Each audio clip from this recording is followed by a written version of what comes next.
안녕하세요. 성공예감 이대호입니다.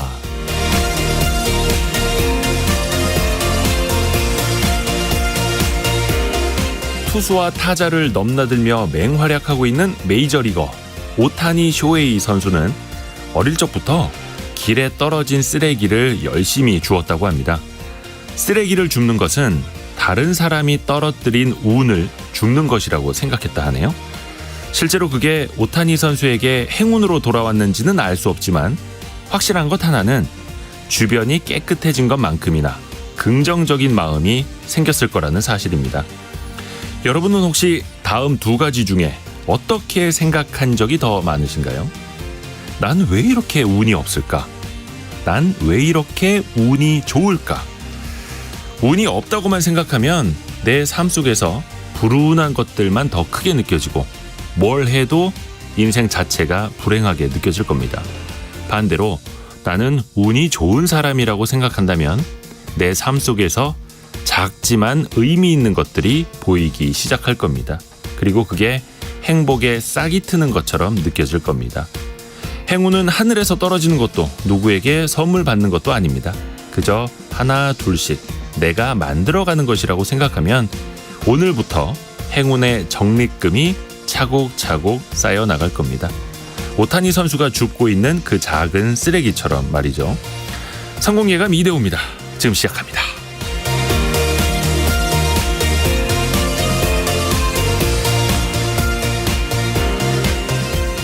6월 13일 화요일입니다. 안녕하세요. 저는 Y스트릿 이대호 편집장이고요. 화요일인 오늘은 KBS 기자들과 함께하는 원탁의 기자들 K가 찾아가는 날입니다. 최근에 많이들 궁금해하시는데 청년 도약 계좌. 어제 저희가 개괄적으로 설명을 좀 해드리긴 했는데 뭐 금리라든지 조건이라든지 이게 시사하는 바까지 함께 토론을 해보겠습니다. 그리고 어제 뉴스가 나왔는데 삼성전자 반도체 공장을 통째로 베껴서 중국에 이걸 건립하려고 한 전 삼성전자와 하이닉스 전 임원이 재판에 넘겨졌습니다. 참 선을 세게 넘었던데요. 고질적인 이 기술 유출 문제까지 같이 들여다보겠습니다. 그리고 오늘의 경제상식 퀴즈 나갑니다. 이 장마철이 다가온다고 해서 이 문제를 준비를 했는데요. 아직도 이 주택에 사시는 분들 중에 지상층으로 옮겨간 사람이 그 서울시의 침수 대책이 발표된 이후에도 1%밖에 되질 않는다고 합니다. 침수 방지 시설이라도 제대로 설치했는가 봤더니 40%, 절반 수준도 되질 않는다고 하고요. 절반은 지상, 절반은 지하인 이 집. 영화 기생충에서 배우 송강호 씨가 살던 집으로 그려졌었죠. 과연 이 집은 어떤 집일까요? 뭐 세 글자로 보내주시면 됩니다. 지난해 워낙 또 우리에게 아픔이 있었던 소식이 있었고 좀 개선이 됐으면 하는 바람에서 이 문제를 준비를 했습니다. 짧은 문자 50원, 긴 문자 100원이 드는 샵 9730으로 참여해 주시면 되고요. 추첨을 통해서 저희가 선물을 보내드립니다. 실시간 방송 상황은 KBS 콩과 유튜브를 통해서 함께 하실 수 있고요. 성공예감 이대호입니다. 자주 검색하시면 성공이 가까워집니다.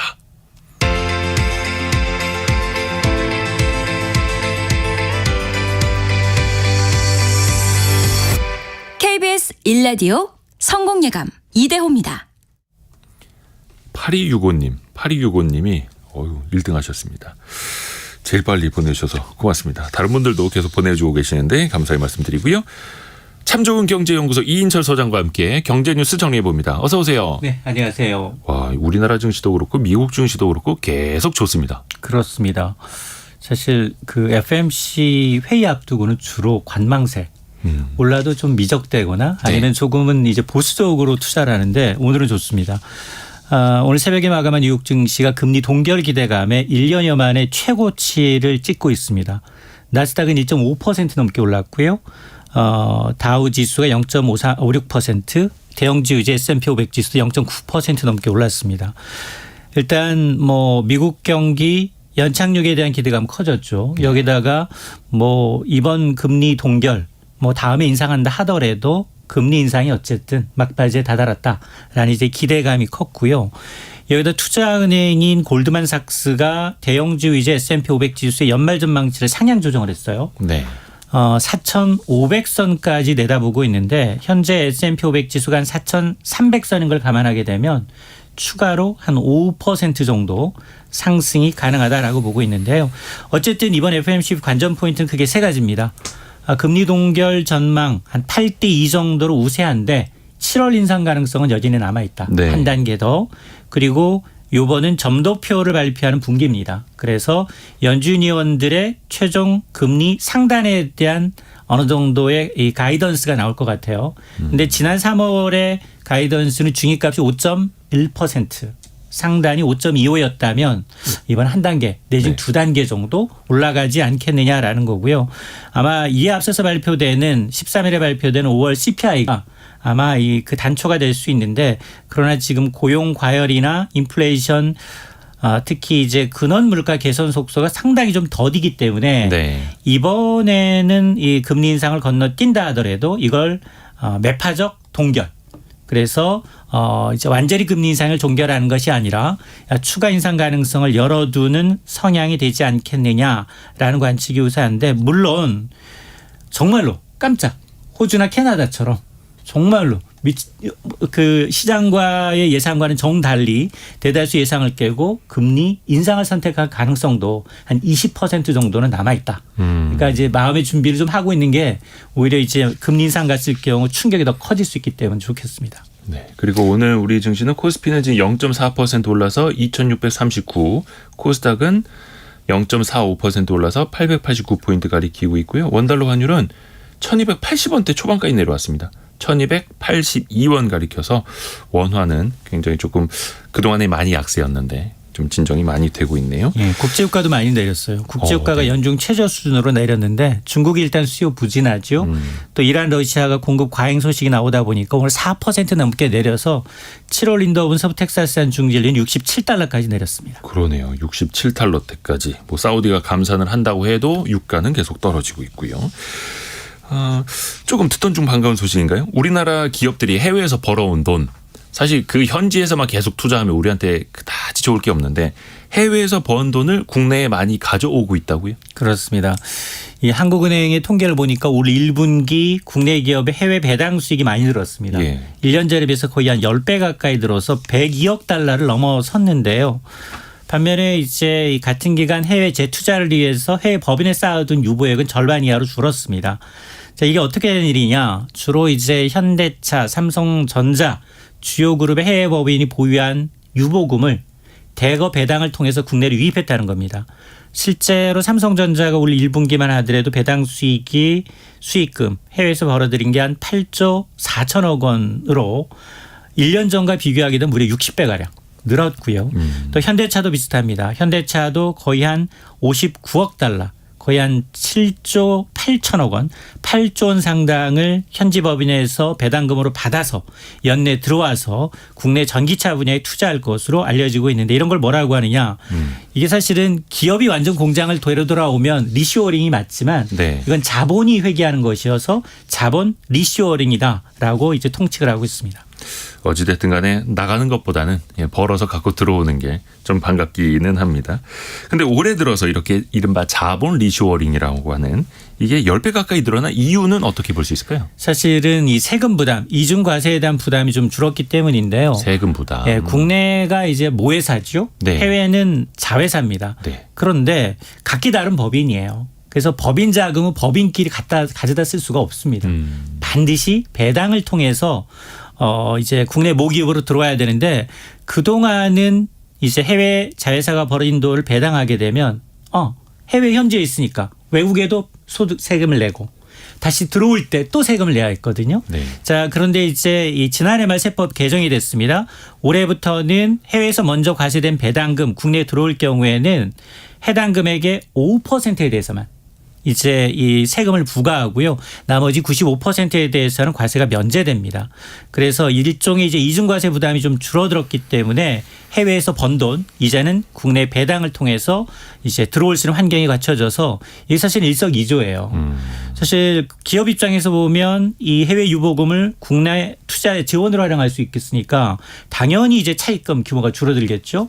부채 비율이 좀 재정 건전성이 좀 관리가 좀 수월해지고 국가 차원에서 보게 되면 지금 우리는 뭐 무역수지, 경상수지 걱정해야 되는 상황이거든요. 적자를. 네. 그런데 이제 경상수지 개선에 기여할 뿐만 아니라 대규모 달러가 들어오면서 이게 환율 상승 압박을 또 완화시킬 수 있는 그런 이제 기대감도 커지고 있는데 아마 지난해 세법 개정을 이제 이 계기로 해서 전환점으로 해서 아마 글로벌 우리 대기업들이 점점점 이런 추세가 좀 가속화될 것으로 보입니다.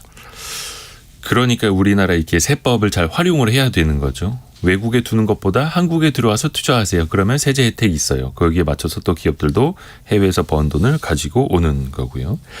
자, 다음 소식. 경제가 어려워서 그런가요? 20대, 30대의 자동차 구매 비중이 많이 줄어들고 있다고요? 그렇습니다.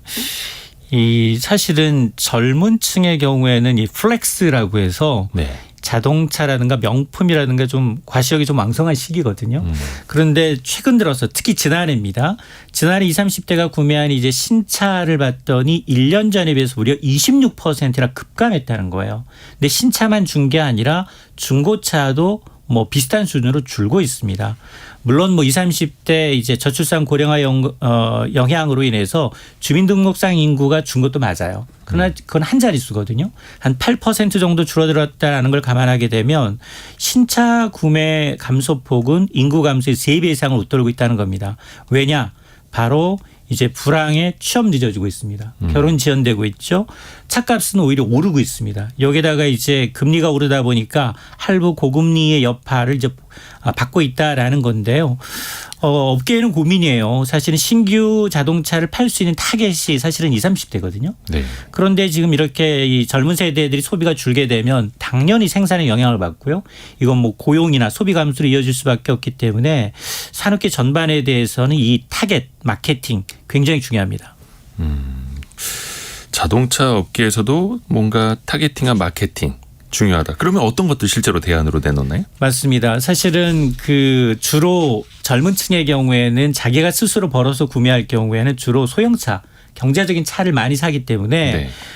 물가 올라도 이제 업계 측면에서는 소형차의 가격은 가능한 한 인상을 좀 자제하자. 네. 그래서 뭐 1,000만 원 후반에서 2,000만 원 초중반대까지의 차값을 좀 맞추는 성향이 보이고요. 또 하나는 구매 못하더라도 이런 걸 타볼 수 있는 구독 서비스가 있어요. 그러니까 이제 날짜를 정해서 어플리케이션을 통해서 1주 내지 1개월, 석 달 이런 식으로 일정 기간 신차를 구독할 수 있는 구독 서비스를 운영하고 있기도 하고요. 네. 또 하나가 금리가 굉장히 중요하거든요. 지금 5대 주요 카드사의 자동차 할부 금리를 봤더니 낮은 금리는 5% 초반까지 낮아졌거든요. 네. 이게 불과 이제 지난해 말만 하더라도 금리가 7% 넘었었어요.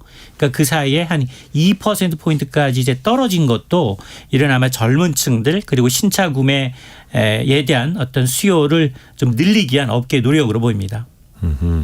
그리고 저희가 얼마 전에 슬기로운 법률 생활 시간에 중고거래 관련된 이 법적 다툼에 대해서 다뤄본 적이 있거든요. 그런데 뭔가 개선안이 시행이 되네요. 맞습니다. 중고거래 시장이 이렇게 큰지 전 지금 알았는데요. 2008년에 약 4조 원 시장에서 2021년 24조 원이니까 13년 만에 거의 한 6배 정도 시장이 급성장했습니다. 시장이 급성장하면 분명히 부작용은 있거든요. 네. 그런데 앞으로 이제 이런 이제 하자가 발생할 경우 특히나 이제 공정거래위원회 한국소비자원이 나섰습니다. 중고거래 플랫폼 업체 4곳과 함께 제품 안전과 분쟁 해결 방안에 대한 협약을 맺었는데요. 앞으로입니다. 이런 중고거래 플랫폼을 이용해서 개인 간 거래한 이후에 이게 물건을 구입했는데 수령하고 3일 이내 판매자가 고지하지 않은 중대한 하자가 발생했다. 네. 이럴 경우에는 수리비 배상 가능하고요. 또 구매액 환불도 할 수 있다라는 겁니다. 다만 이게 이제 합의나 이제 권고일 뿐이지 법적인 구속력은 없어요. 그럼에도 불구하고 이 시장이 굉장히 커지고 있어서 공정거래위원회까지 이제 주시하고 있는 만큼 아마 이제 소비자들에게 좀 불리한 어떤 이제 규제는 상당히 좀 많이 좀 해소가 될 것으로 보입니다. 당근마켓, 번개장터, 세컨웨어, 중고나라 이들 플랫폼들이 조금 더 책임을 지도록 하겠다. 좋은 소식입니다. 참 좋은 경제연구소 이인철 소장에게 들어봤습니다. 고맙습니다. 네, 고맙습니다.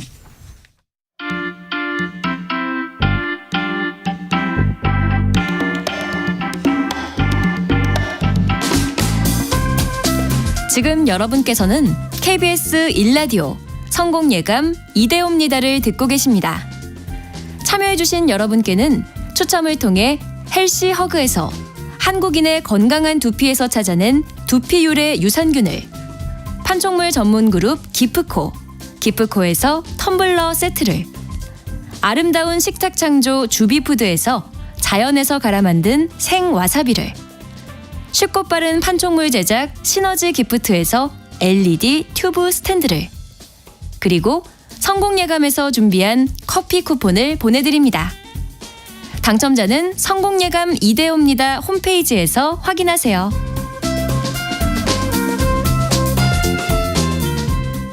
자, 오늘 원탁의 기자들 K가 찾아간 날이죠. KBS 김준범 기자, 성민수 기자, 박혜진 기자 함께합니다. 어서 오세요. 안녕하세요.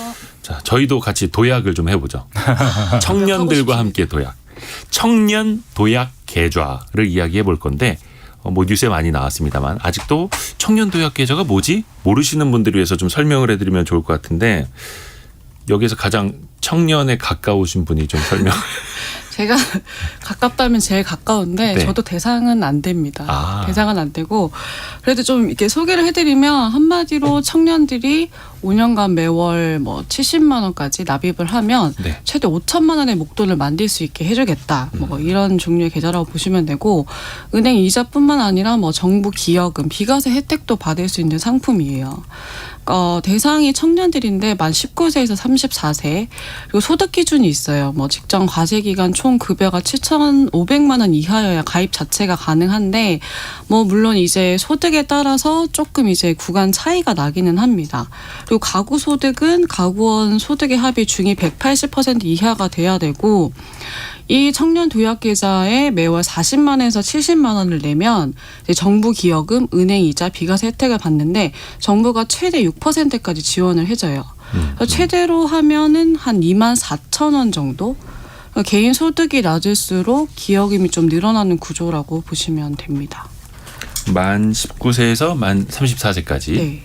여기는 이제 해당 사항이 없는. 여기는 없죠. 맞습니다. 청년은 아니고 중년들인가. 네.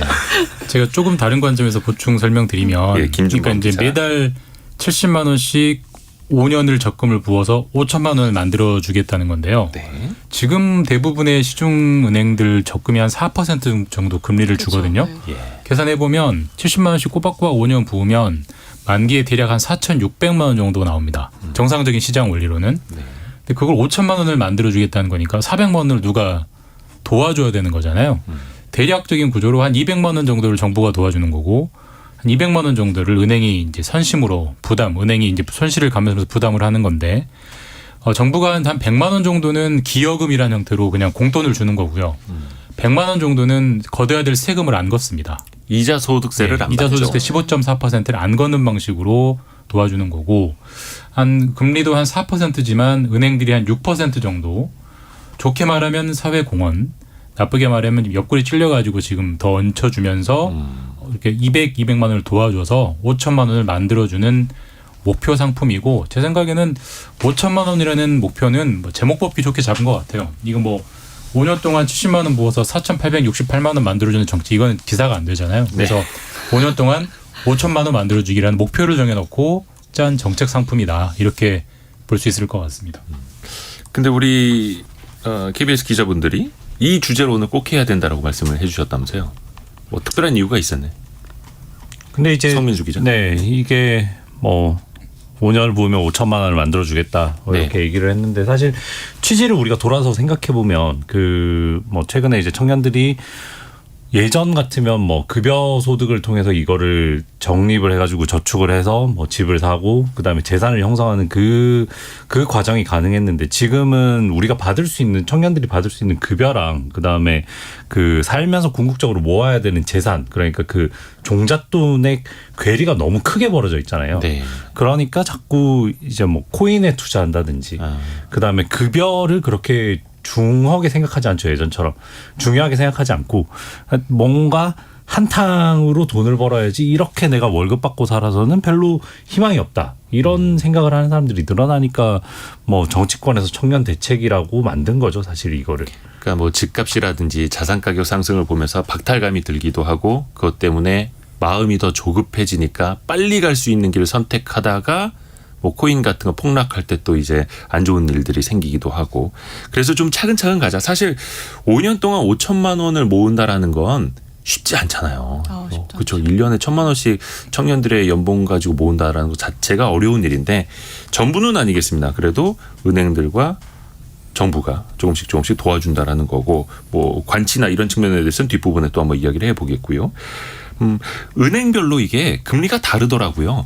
아직 확정이 된 것 같지는 않고 근데 언론 기사들 보면은 얼추 은행별로 금리는 어느 정도 제시할 것이다. 또 기사를 쓴 데도 있고 이게 확정이 됐나요? 어디 아직 새롭게 나왔나요? 확정은 안 됐고요. 네. 사실 이제 모레 15일부터 가입을 받는데 아직도 상품의 조건이 확정이 안 됐다는 것은 복잡한 좀 사정이 있다는 건데 네. 내일 확정한다고 합니다. 이제 그래서 하루 기다리면 될 것 같은데 일단 어떤 계획안, 시안은 한번 내놨어요. 참여하는 은행들이 내놨는데 저는 보고 깜짝 놀랐습니다. 그러니까 뭐냐면 이제 그 은행 우대 금리까지 다 더해서 6%를 맞추도록 설계는 돼 있는데 네. 기본 금리는 기업은행만 4.5%고 예. 모든 은행이 3.5%로 맞춰놨어요. 우리가 라면을 만들 때 모든 라면의 가격이 똑같을 수가 있나요? 그러니까 이건 정상적이지 일단 않고 약간 뒷자리라도 조금씩 다른데. 보통 이거는 전형적으로 뭔가 하기 싫은 일을 했을 때 나오는 반응. 네. 그런 느낌을 너무 안 비슷하니까. 받을 수가 없어요. 네. 그러니까 서로 뭐 전화를 했을까요? 은행장님들끼리 어쨌든 다 3.5로 맞춰놨고요. 기본 금리를 기업은행만 4.5. 기업은행은 사실상 이제 정부의 입김이 훨씬 강하게 들어가는 은행이라는 사정이 좀 반영된 것 같고, 그리고 2.5에 이제 이런저런 우대금리 조건을 맞추면 6%가 되게 설계해놔서 은행들의 속마음이 보인다라고 저는 그 계획이 그렇죠. 읽히더라고요. 이게 사실 사회공헌 활동 중에 하나이기 때문에 엄밀히 말하면 담합은 아니겠습니다만 사실 은행연합회라고 있지 않습니까? 은행들의 어떻게 보면 협회고 이익단체인데 정부가 금융위 금감원이 은행들을 컨트롤할 때 이 은행연합회를 많이 활용을 하고 예전에는 뭐 은행연합회 회장을 막 정부에서 네. 거의 뭐 점지해 주듯이 하기도 했었고 아마 은행연합회 통해서 하다 보니까 거의 비슷한 금리가 나왔을 것 같습니다. 근데 아직 확정은 안 됐습니다만 기업은행이 그래도 제일 높을 것이다. 아무래도 거기는 시중은행이라기보다는 국책은행이다 보니까. 네. 그래서 아마 청년분들은 기업은행의 문을 더 두드리지 않을까. 근데 또 반대로 보면은 시중은행들은 예, 기업은행으로 가세요. 이럴 수도 있고. 그럴 수 있어. 그러니까 그 은행 입장에서 생각해 보면 이제 그 이거는 적금이니까 자금을 조달하는 거잖아요. 이 네. 적금을 통해서 그러니까 여기에 비용을 쓰면 안 되고 여기 최대한 싸게 조달해서 원래는 시장 원리에 의하면 싸게 조달해서 대출을 좀 더 비싸게 내주는 식으로 거기에서 이제 마진을 남기는 식으로 영업을 해야 되는데 그럼 이제 계산기를 두드려 봤겠죠. 그 뭐 코리보 금리라든지 아니면 코픽스라든지 이런 그 조달 금리 평균을 봤을 때 우리가 보면 여기에서 우리가 이 뭐 몇만 명이 몇십만 명이 가입한다고 봤을 때 요 정도 되면 우리가 요 정도 적자는 감내할 수 있겠다. 마케팅 비용 또는 사회공헌 비용으로 뭐 그 정도 하한이 다 시중은행이 비슷하지 않았을까. 뭐 이걸 갖고 굳이 담합을 할 필요도 없었겠죠 아마. 그리고 또 하나가 이제 뭔가 5천만 원이라는 이른바 경제 쪽에서 라운드 넘버라고 하는데 뭐 4,890만 원보다 5천만 원이 나으니까 딱 이렇게 맞춘 것 같은데 근데 사실 이게 윤 대통령의 대선 후보 시절 공약이기도 했었고 당시에는 10년에 1억 모으기였는데 지금은 5년에 5천만 원 모으기가 됐습니다. 물론 딱 절반이긴 한데 기간이 이걸 공약 후퇴라고 봐야 될지 이렇게 좀 조정이 된 이유는 어떻게 봐야 될까요? 대통령의 임기가 5년이라서 저도 그 생각 네, 일단 그런 생각을 제일 먼저 하게 되죠. 다만 조금 뭐 좋게 보자면은 네. 뭐 10년을 적금을 유지한다는 건 네. 굉장히 어렵거든요. 그렇죠. 사실 10년은. 전 10년 적금 부어본 적 한 번도 없습니다. 네. 10년 보험도 들기 사실 어려운데 그래서 이제 현실적인 좀 문턱을 좀 낮춰서 5년으로 한 게 아닌가. 왜냐하면 사실 우리 뒷부분 얘기하겠지만 청년 희망 적금이라는 비슷한 전 정부의 상품도 네. 굉장히 좋은 금리 조건이지만 가입 한 달 만에 한 40만 명 이탈을 했거든요. 아, 나 적금 못 붙겠어. 사정이 안 돼. 그러니까 그런 청년들의 현실을 고려하면 사실 지금 5년도 길다는 좀 불만들이 있을 맞아요. 정도니까 10년에서 5년으로 낮춘 거는 뭐 대통령 임기를 논외로 하더라도 현실적으로 잘 조정한 것 같긴 합니다. 사실 은행 적금도 3년짜리 들기 참 답답하죠. 그것도 어려워요. 근데 그냥 자동으로 적립식으로 자동이체 되도록 해놔서 잊고 지내면 어느 순간 3년 4년 지났을 때 열어봤을 때 이만큼 쌓였네. 우리 청년들도 사실 그 많이 경험을 해봤으면 좋겠는데. 근데 아까 약간 이제 뭐 관치 이야기를 네. 좀 해주셨는데 사실 이게 어느 정부에서나 있었어요. 그렇죠. 보수 정부 이걸 네. 다 떠나서 그러니까 야당 시절에서는 관치라고 지적을 막 해도 본인들이 이제 여당이 되고 정권을 잡으면 또 이런 것들을 도입을 하거든요. 근데 항상 또 은행들이 동원이 됩니다. 계속 이런 흐름들을 우리는 어떻게 평가를 해야 될까요? 근데 사실 이게 대통령 박혜진 주요 공약이었기 때문에 은행 입장에서는 부담이 클 수밖에 없어요. 사실 최근에도 계속 이제 은행이 이자 장사한다 이런 좀 볼멘 소리가 나왔기 때문에 좀 사회적 책임을 좀 져야 되는 거 아니냐 이런 목소리도 있었고 그런데 사실 계속해서 말씀했던 것처럼 은행은 부담일 수밖에 없거든요. 거의 뭐 금리도 비슷하게 맞춰지고 있기도 한 것도 이제 그런 이유이기도 하겠지만 고객을 많이 유치하는 게 과연 좋을 것인가 장기적으로 봤을 때 이게 지금 5년이라고 하는데 3년은 고정금리고 2년이 이제 변동금리가 되는데 그럼 3년 동안 6%대를 맞춰야 된다는 거거든요. 네. 근데 지금 이제 금리가 인하될 수도 있다 뭐 이런 얘기가 나오고 있는데 그럼 이 6%대를 맞추면 은행 입장에서는 손실을 피할 수가 없는 거거든요. 근데 그런 상황에서도 이걸 떠안으면서 좀 이 부담을 느끼고 계속해서 이제 사회적 책임을 져야 한다는 이런 목소리가 높아지고 있기 때문에 지금 이제 공시가 사실 미뤄진 것도 좀 그런 측면들까지 고려하지 않았을까 좀 이런 생각을 해봅니다. 이게 두 가지 시각이 있는 것 같아요. 네. 사실 뭐 은행에 주식 투자를 한 분이나 은행에 뭐 내 가족이 다니는 그런 분들 입장에서는 사실 이게 그 청년들의 자산 형성을 도와주는 재원의 상당 부분이 은행들의 옆구리 쑤셔서 그다음에 팔 비틀어서 나오는 거기 때문에 정상적이지 않죠. 그러니까 이게 이제 저는 그걸 뭐 관치라고 표현을 하건 뭐 사회적 압박이라고 표현하건 어쨌든 정상적이지 않고 그래서 사실 그거를 장관이나 차관, 금융위 장관이나 차관은 이제 사회적 공헌을 해야 한다라고 이제 표현을 하고 있는데 사실 뭐 애둘러 표현하는 건 사실 관치를 명확하게 보여주는 건데 그 관치를 아까 이대호 기자 말씀하신 것처럼 이 정부만 아니라 이쪽이든 저쪽 정부는 항상 해봤거든요. 그 사실 전 정부 때도 거의 비슷한 청년 희망 적금이라고 해서 은행들도 너희가 좀 손해 좀 보고 청년들 도와줘 이런 상품을 계속 내놓게 했는데 거의 논리 구조는 그런 것 같아요. 너희가 예대 마진으로 돈을 많이 벌잖아. 그러니까 그 정도 돈을 많이 벌었으면 이 정도는 좀 감수해야 되는 거 아니야? 이런 분명히 논리가 깔리는 것 같은데 저는 뭐 그런 논리를 선택할 수도 있다고는 봅니다만은 근데 그런 약간 억지 춘향식 논리를 자꾸 꺼내면 어떤 상품도 지속되지가 않아요. 그러니까 그 정부 있을 때 반짝 나왔다가 다 사라져 버리거든요. 사실 저희가 수없이 많은 정책 상품들 나오지만 이름도 기억이 안 납니다. 맞습니다. 청년 희망 적금 있었고요. 그것도 몇 년 지나면 기억 안 날 거고요. 박근혜 정부 때는 만능 통장이라고 해서 ISA 네. 뭐 청년들이 다 들어야 된다고 막 엄청 정부에 홍보했고 그때도 은행들이 약간의 재원 부담을 했는데 지금 들고 있는 사람 주변에 찾아볼 수가 없어서 이런 식의 압박은 뭐 당장 은행에 돈이 있으니까 동원 가능하긴 한데 이게 과연 지속될 수 있을 것이냐.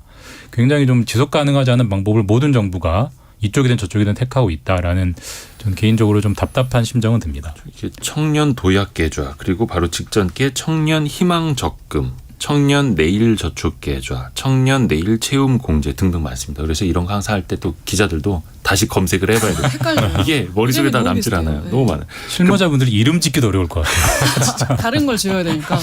그 많은 분들이 또 의견 주고 계시는데 송대현님이 좋은 지적해 주셨습니다. 카드를 만들고 일정 금액 그 카드를 사용해야 하고 오히려 돈을 모으는 게 아니라 낭비하게 만드는 것 아닌가요라고 보내주셨는데요. 맞습니다. 그 기본 금리 말고 가산 이자율을 받으려면 그 은행에서 카드를 만들고 뭐 월 최소 30만 원 이상 네. 써야 돼 이런 조건들이 있죠. 그걸 충족을 해야만 그 가산 이자율을 더 준다라는 거 좋은 지적해 주셔서 감사합니다. 그리고 권혁성님이 이 나라는 청년만 있나요? 80년대 출생 40대는 그저 눈물만 흘립니다라고 이야기해 주셨고 박승수님도 시니어 노후 도약 계좌도 만들어주세요라고 보내주셨고 김태훈님도 왜 세금을 더 내는데 중장년층은 위한 정책은 없나요라고 지적을 해주셨어요. 이러다 보니까 형평성. 도약은 청년만 도약하냐. 국민 도약 계좌나 만들면 좋을 것 같은데. 그러니까요. 진짜 필요합니다.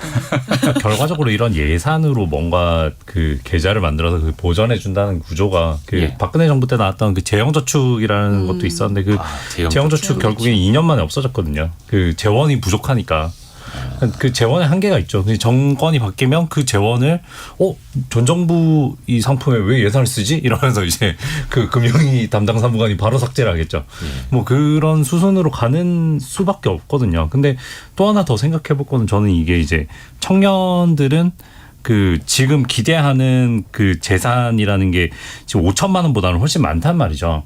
근데 우리가 적금이라는 굉장히 안정적인 상품으로 확정적인 상품으로 이 사람들한테 지원을 해주고 그다음에 재산 형성을 하라고 이렇게 얘기하는 게 약간 모순 같기는 해요.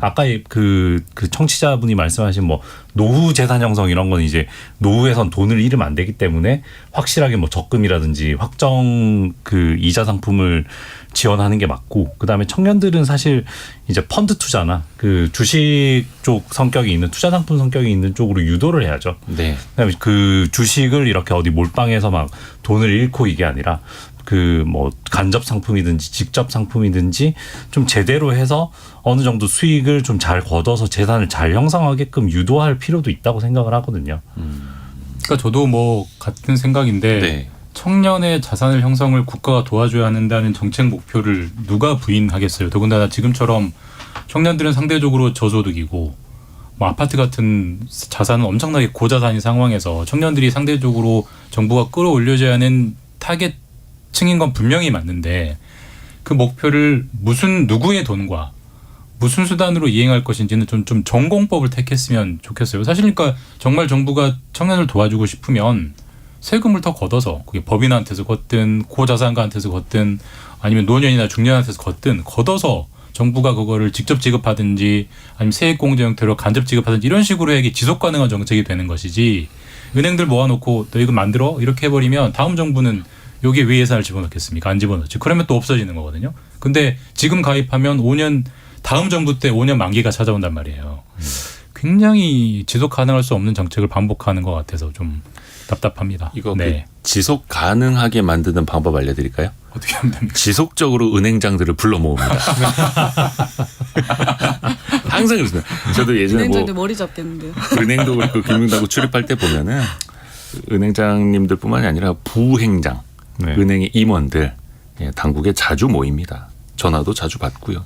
근데 사실 그렇게 해서 지속 가능성을 정부가 만들어 놓고 있는데 일단 뭐 국민들이 혜택을 보면 좋은 거긴 한데 또 많이들 가입을 하시고 물론 모르겠습니다. 그 한 5년에 700만 원 정도 이렇게 은행과 정부로부터 혜택을 받는 게 많다면 많은 거고 적다면 또 적게 보시는 분들도 있으실 텐데 이 청년 도약 계좌의 성공 가능성을 한번 이야기해보고 마무리할까 이 주제는.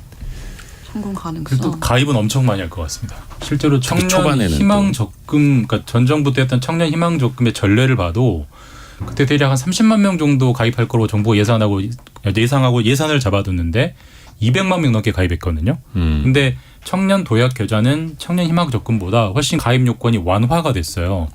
청년 희망 적금 같은 경우는 그 급여가 3,600만 원 이하인 사람만 가입할 수 있었는데 지금 같은 경우는 청년 도약 계좌는 중위소득의 180% 그러니까 예를 들면 2인 가구라고 하면 부부가 사는 2인 가구면 월 급여가 622만 원을 넘지 않으면 가입할 수 있거든요. 네. 상당히 많이 완화가 돼 있기 때문에 가입 대상이 일단 기본적으로 풀이 없습니다. 그렇기 때문에 지금 정부가 한 300만 명 정도 가입할 거라고 예상을 한 것 같은데 만 19세부터 34세까지 연령대가 대략 한 800만 명 되거든요. 그 정부 예상보다 훨씬 더 가입을 많이 할 것 같아요.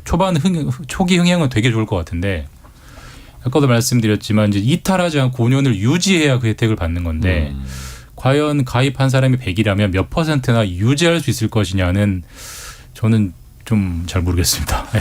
저는 고민이 좀 될 것 같긴 해요. 흥행이 될 거라고 얘기하셨지만 과연 흥행이 될 것인가? 이게 청년 희망 적금만큼은 저는 안 될 수도 있겠다는 생각이 드는 게 말씀하신 것처럼 5년 만기를 유지해야 되고 또 상대적으로 소득이 적다 보니 이 만기도 길고 또 납입 금액도 높고 이러다 보니까 부담이 될 수밖에 없을 것 같아요. 제 동생한테도 이걸 물어봤거든요. 네. 희망적금을 하고 있다고 해가지고 이거 도약계좌 하라 이랬더니 희망적금 하고 있어서 못한다.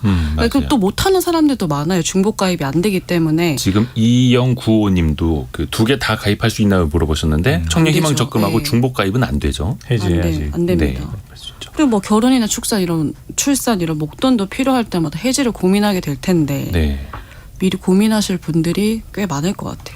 근데 이제 과거를 살펴보면 이제 이렇게 할 거라는 예상은 아니고 이제 과거를 살펴보면 이게 만약에 이런 상품이 흥행이 안 되죠. 되게 흥행을 쉽게 시킬 수 있어요. 또 네. 아까 말씀하신 것처럼 뭐 그 은행장들 담당 부행장들 불러 모아서 왜 이렇게 안 되지? 이렇게 얘기를 하면 은행은 이제 그 직원 KPI에 이걸 반영하죠. 이 적금 하나 모집할 때마다 5점씩 더 준다. 뭐 이런 식의 성과에 반영해 버리면 직원 바로 성과 그냥 점수. 폭풍 흥행을 할 수 있습니다. 맞습니다. 그렇게 해서 또 은행들도 또 같이 동참은 하고 있는데 아무튼 요게 또 나중에 확정이 되면 저희 성공예감 이대호입니다에서도 뭐 금리라든지 이런 것도 한 번 더 말씀을 해드릴게요. 경제상식 죄송합니다. 경제상식 퀴즈 한 번 더 말씀을 해드리고 넘어가겠습니다. 그 장마철 시작되고 또 올해 폭우 많이 내릴 수 있다고 그래서 저희가 요거를 문제로 준비를 했는데요. 반은 지상에 반은 지하에 위치한 집입니다. 지난해 여기에서 침수 때문에 사망사고를 겪었는데 서울시 대책이 나와서도 집을 지상층으로 옮겨가신 분들이 기존 살던 분들의 1%밖에 되질 않는다고 합니다. 상대적으로 저렴한 집값 혹은 월세 때문에 여전히 이게 거래도 많이 되고 있고 매물도 나오고 있고 지옥고라는 표현도 있다고요. 이게 좋은 표현은 결코 아닌데 이 땡땡땡 그리고 옥탑방 고시원까지 합쳐서 지옥고 이렇게 앞글자를 따서 부르기도 한다고 합니다. 일단 마음 아픈 이야기죠. 짧은 문자 50원 긴 문자 100원이 드는 샵 9730이나 KBS 콩으로 정답 보내주시면 됩니다.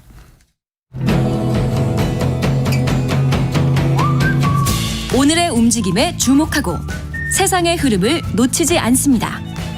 여러분의 내일을 응원하며 성공의 열쇠를 함께 찾아갑니다. 성공예감 이대호입니다. 진짜 우리나라에 뭐 자원이 있는 것도 아니고 인적 자원 가지고 기술로 먹고 사는 나라인데 그 기술이 해외로 계속 빼돌려지고 있다. 우리가 왕왕 듣고 있는 소식이죠. 그런데 이번에는 스케일이 좀 큽니다. 전 삼성전자 상무 출신이 중국에다가 통째로 삼성전자의 반도체 공장을 베껴서 설립할 계획까지 세웠다고 해요. 이 소식 좀 정리해 주실까요? 이제 이분이 성민주 이제 기자. 반도체 업계에서 굉장히 유명한 제조 전문가예요.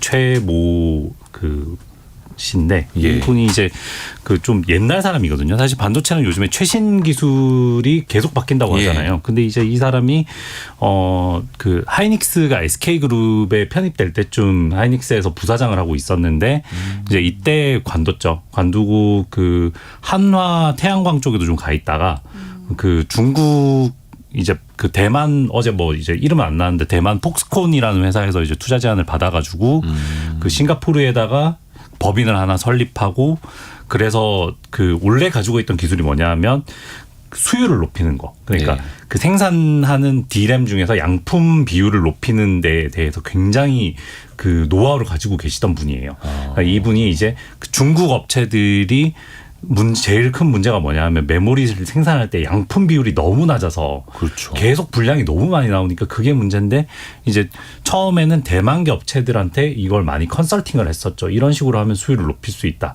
사실 대만이 지금도 메모리가 거의 뭐 없다시피 또는 약하거든요. 굉장히. 네, 그렇죠. 지금은 마이크론으로 다 넘어갔는데 그 공장들의 컨설팅을 하면서 이제 폭스콘에 투자를 받아가지고 결국에 중국 현지에 공장을 짓는 것까지 도모를 했는데 그 과정에서 이제 선을 넘어서 본인의 기술을 넘어가지고 삼성의 도면을 유출해서 그 삼성의 도면을 이제 중국 현지에다가 그대로 삼성전자 공장을 따라 짓는 그것까지 시도를 했죠. 거의 회사를 설립을 하고 거의 한 직원 200명을 고용을 해서 삼성의 기술을 가져와라 뭐 이렇게까지 또 조직적으로 움직였다고 하고. 근데 아직은 혐의고요. 혐의. 예, 본인은 부인하고 있다고 아하, 하고 네. 아직 이제 뭐 기소된 상태이기 때문에 네. 재판 결과를 좀 봐야 될 것 같긴 하고 아까 석 기자 말씀하신 것처럼 이분이 그 공정 전문가여서 사실 이제 어떤 회사가 삼성전자의 도면을 만약에 훔쳐서 그대로 만들 수는 있죠. 근데 막상 가동을 했을 때 그렇죠. 불량률이 나오는 비중은 거기가 훨씬 높을 거예요. 그건 사실 이제 어떤 사람이 하는 일이다 보니까 일종의 암묵지, 그러니까 이런 좀 뭔가 도면화시킬 수 없는 그런 움직임들의 조합들이 필요한 거고 그거를 컨설팅해준 쪽으로 굉장히 유명했던 전문가고 사실 저도 이제 이 사람이 누군지 찾아보고 관련 예전 기사들 인터뷰한 기사들도 있어요. 언론과 공식 실명 인터뷰한 기사들 읽어보니까 내가 그걸 굉장히 잘한다라고 하면서 본인이 홍보했을 정도니까 본인은 이게 무슨 문제가 되겠느냐라고 좀 공식적으로 활동했던 그런 인물인데 이제 그건 검찰이 기술 유출로 본 거죠. 법원이 어떻게 판단할지 일단은 모르겠습니다만 이게 왜 문제가 되겠어라고 생각하고 있을 수도 있다. 그 사람은 물론 이제 이거는 법원의 판단이 나와봐야 우리가 객관적으로 또 이야기 추가적으로 할 수 있을 테고요. 근데 이제 공장 설계도가 왜 중요하냐? 이게 약간 그 이제 반도체에 대해서 좀 이해에 따라서 좀 차이가 있을 텐데 뭐 그 공장 설계에 따라서 그러니까 공정을 어떻게 배치하느냐에 따라서 양품 비율이 절대적으로 달라질 수 있고요. 네.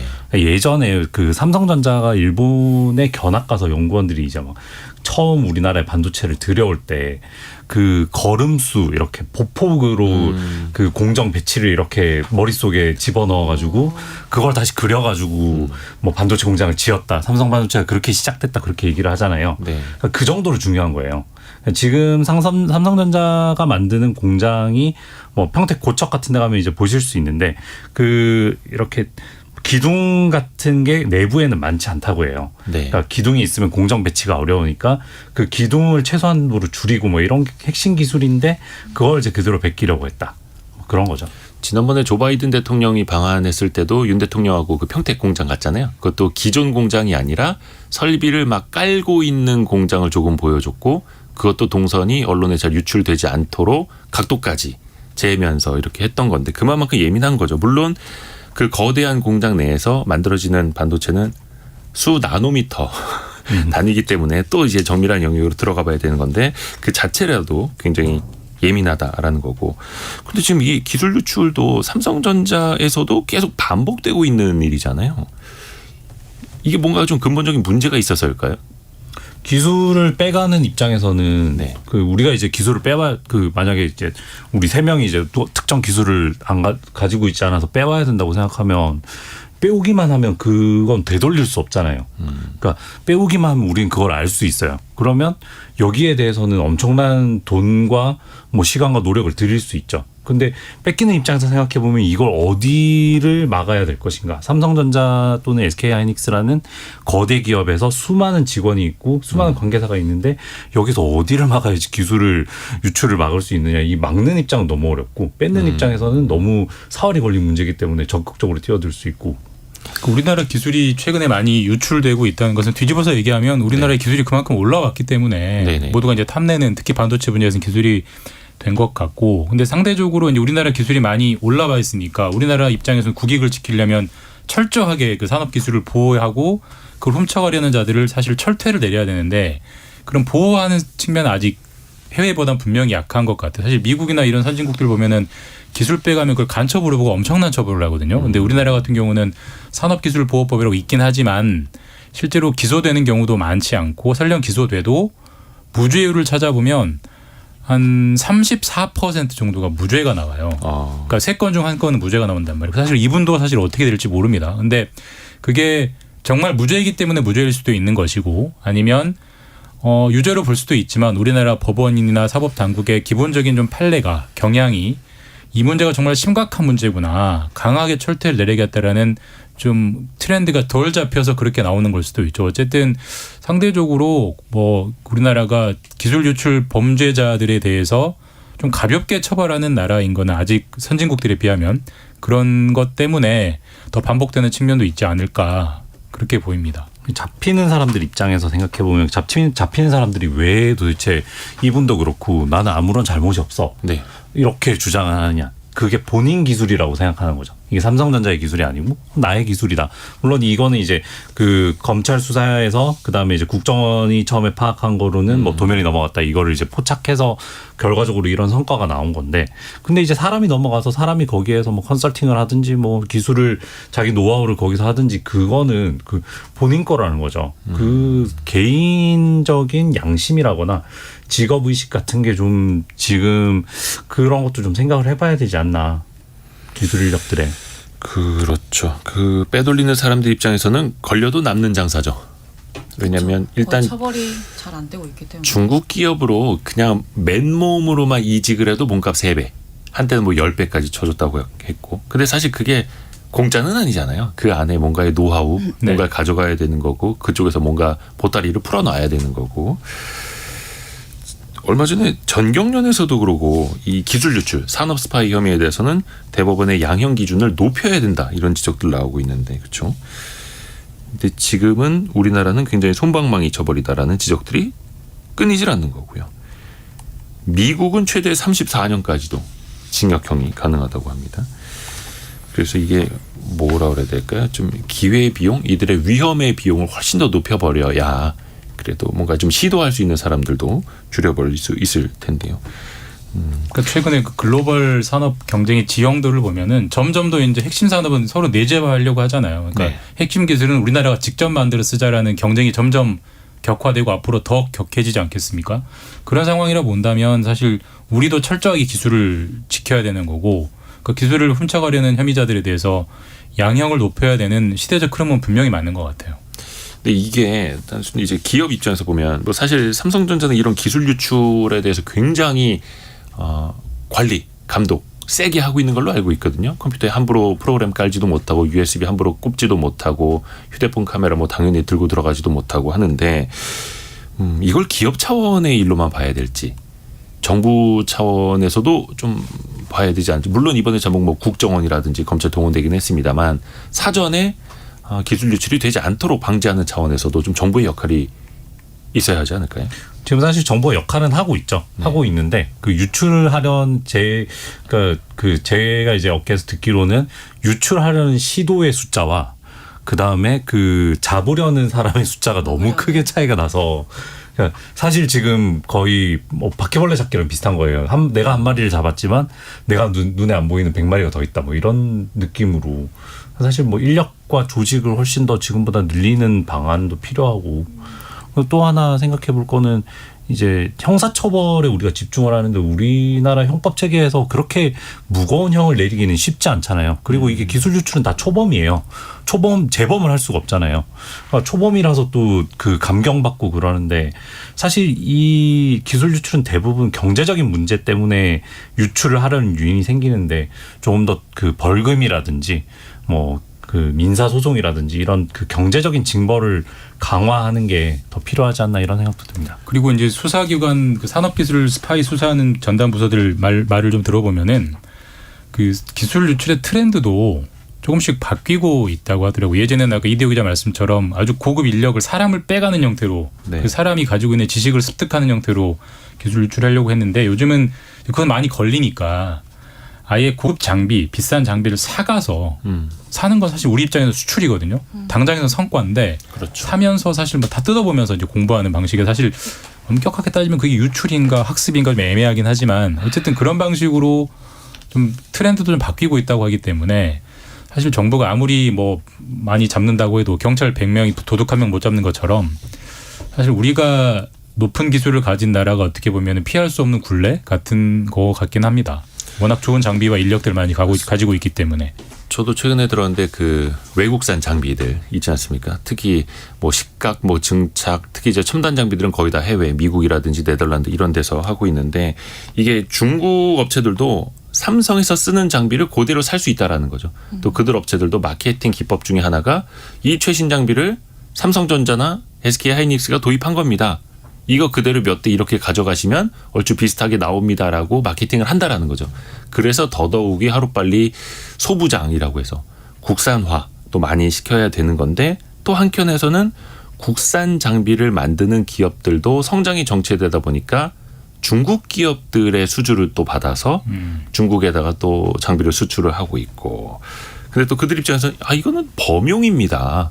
중국 기업들도 그렇고 어느 기업들이나 쓸 수 있는 장비입니다. 또 이렇게 항변을 하는 거고 그럼 우리는 손가락 빨고 있으란 얘기입니까? 또 이렇게 되는 거여서 이게 답이 한 번에 딱 나오는 쉬운 간단한 문제는 또 아니더라고요. 근데 우리도 예전에 기술이 없을 때 기술을 배울 때 남의 거 사와서 보내서 배웠잖아요. 자동차 다 배웠잖아요. 그러니까 그렇죠. 같은 거죠, 뭐 사실 뭐.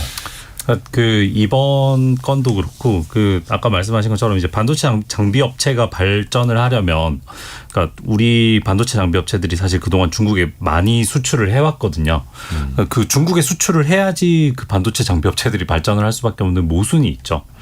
근데 이제 우리나라한테 최근에 천우는 그래도 그 미중 갈등이 격화되면서 이제 반도체법이 나오고 그 다음에 상무부가 중국의 반도체 첨단 장비 반입을 아예 금지시켜 버리면서 그래도 중국이 이제 제조 역량을 갖추기는 좀 요원해졌고 이 사건 같은 경우에도 그래서 결국에 이 공장이 지어졌냐?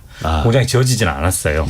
그 코로나의 영향도 있었고 코로나19의 영향으로 현지 노동자들이 일을 제대로 못하면서 공장을 제때 짓지 못했고 그다음에 이제 미중 갈등이 격화되면서 그 공장을 지어도 장비를 반입할 수 없고 뭐 그런 문제들이 있었죠. 다음에는 이런 소식이 좀 안 들렸으면 좋겠는데 물론 이제 나쁜 짓을 했으면 잡아야겠습니다만 이런 소식이 좀 덜 들릴 수 있도록 만전을 기해야 되겠습니다. 오늘 원탁의 기자들 KBS 김준범, 석민수, 박혜진 기자 함께했습니다. 고맙습니다. 감사합니다. 감사합니다. 자, 벌써 1부 마칠 시간이고요. 저희 2부 때는 요즘에 조선업 경기가 다시 돌아오고 있죠. 그리고 조선 관련 주식들도 꽤 많이 오르고 있는데 왜 이렇게 오르고 있는 건지 그리고 이 조선업의 사이클은 어떻게 될지 어디까지 호황을 이어갈지도 계속해서 좀 이야기를 나눠보겠습니다. 그리고 경제상식 퀴즈 보내주실 수 있는 시간은 조금 더 남아 있습니다. 2부 시작과 동시에 정답은 공개해드리겠습니다. 잠시 뉴스 듣고 10시 5분에 다시 돌아오겠습니다.